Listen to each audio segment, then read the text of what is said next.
In 40 years, what will people be nostalgic for? The internet. Hell, I'm nostalgic for it now. Not the final form that the internet has taken over the past decade or so, but those Wild West days before YouTube, Facebook, social media, Reddit. Finding weird-ass sites, GeoCities pages, looking up cheat codes for GTA, hanging out on forums, seeing something go truly grassroots viral and not just because it's trending on Instagram or something. Those days when no company knew what the hell the internet was or how to market on it, it was just left to the nerds and the kids who were making up the rules as they went along. I miss when the internet felt like a little adventure rather than a time sink or utilitarian tool to get the day-to-day done. Yeah, there was something so satisfying about sitting in front of a boxy screen, clicking on that dial-up, waiting for the connection and then just surfing random shit for a couple of hours. And that was it. A couple of hours. My first internet plan back in 1998 was $20 a month for 8 hours. 8 hours of internet a month. 1994 and 30 to 35 pounds a month for an ISP, then charged per minute by the phone company. Every hour off peak would be a further £1.20.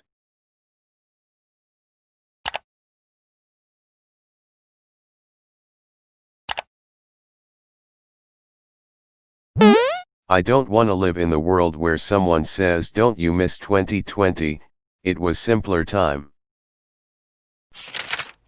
Pretty sure it will happen though. Nostalgia will always be a thing. I don't know, nostalgia just isn't what it used to be. Nostalgic for nostalgia? META. High quality Nerf blasters. Nerf no longer makes anything worth buying unless you think it looks nice, in my opinion. If you are not already, buy all your blasters and darts from Dart Zone. Dart Zone is the effing truth. I think Nerf got worried about the PR from injuries and nerfed, their own guns. Dart Zone doesn't give a shit about your safety. Strong springs, tough rubber darts, those are the real deal. Kind of related, what happened to good super soakers?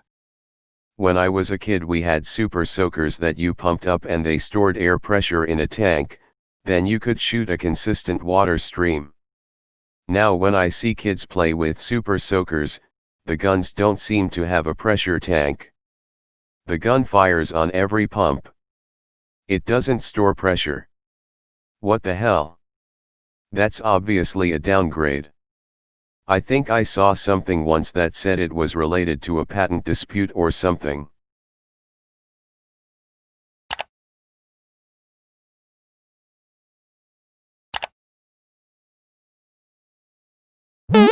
Back in my days we used video games with controllers.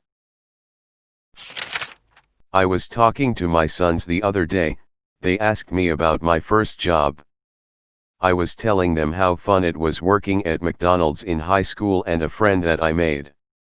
We would finish our shift then go to the mall and play games at the arcade. At that instant I realized I might as well said we would get a root beer float at the soda shop then go to the sock hop to meet some girls in our hot rods. Crazy how fast things change. I was once on the phone with Blockbuster Video, which is a very old-fashioned sentence. That's like when your gram would be like, "We'd all go play jacks by the soda fountain." And you're like, "Nobody knows what you're talking about, you idiot." You know, how you talk to your grandma. I wasn't upset as a man being talked to like that, I was upset as a woman being pushed around by this chauvinist pig who works at block.buster.video. I am a proud Asian American woman and you will treat me with some respect. I'm a tiger mom. I think YouTube. Like how us 80/90s babies miss early Nickelodeon and Saturday morning cartoons, I think future generations will miss the unlimited content. I mean, it's already there. Remember video replies? Most don't. It used to be a thing when YouTube worked more like a social media site. YouTube has already changed so much. I think a lot of people are also going to miss the money they made. A lot of people became set up for life going forward. How many of these people do you think are making smart savings/investment decisions though? I feel like this won't be lifetime money for a lot of them. I couldn't say, just said it would set them up for life going forward. Not like set for life, but providing a foundation, whether financially or it's opened up lanes for a new career from that platform. Honestly, a lot of them have people managing their money, and most of their life, so I'd say most of them. At least the bigger ones.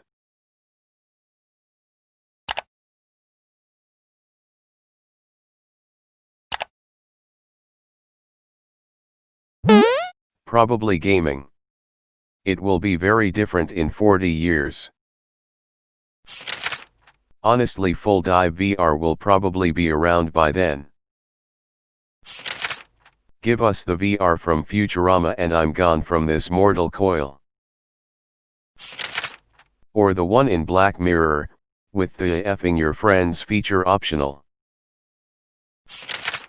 That was just poor playtesting. Like that entire episode 1 was just picturing the massive ratings controversy and spin control when that feature leaked to the general public. And some poor guy having to test if they'd finally patched out genital support. Yeah, the concept was good, but man, they could have gone for a game type that would realistically have a reason to include nudity and sex, an adult RPG or something like Second Life. First person to get Second Life as a full dive VR game has effectively won infinite money. VR chat is close for modern day, but still a long way off what it needs to be. The thing is, you've got two separate requirements there. It'll take probably several companies a good number of iterations to get full dive VR right in the first place, let alone breach the affordability threshold. When the threshold of affordability is reached for full dive VR, it'll be the company with the best MMO that wins. It probably will have already existed for several years before full dive VR gets cheap enough for mainstream adoption. Being able to say it must have got lost in the mail or I didn't get your text as a lie for ignoring someone. I work in tech and the old joke is features, schedule/budget, quality, pick two. I don't think you need to worry about losing bad quality communication to blame things on anytime soon. In hardware it's fast, cheap, or good, pick any two. Can I double pick one, like when I order my sides and tell them double fries? Cheap and cheap please. Sure, it will be ready in 2032 and won't work.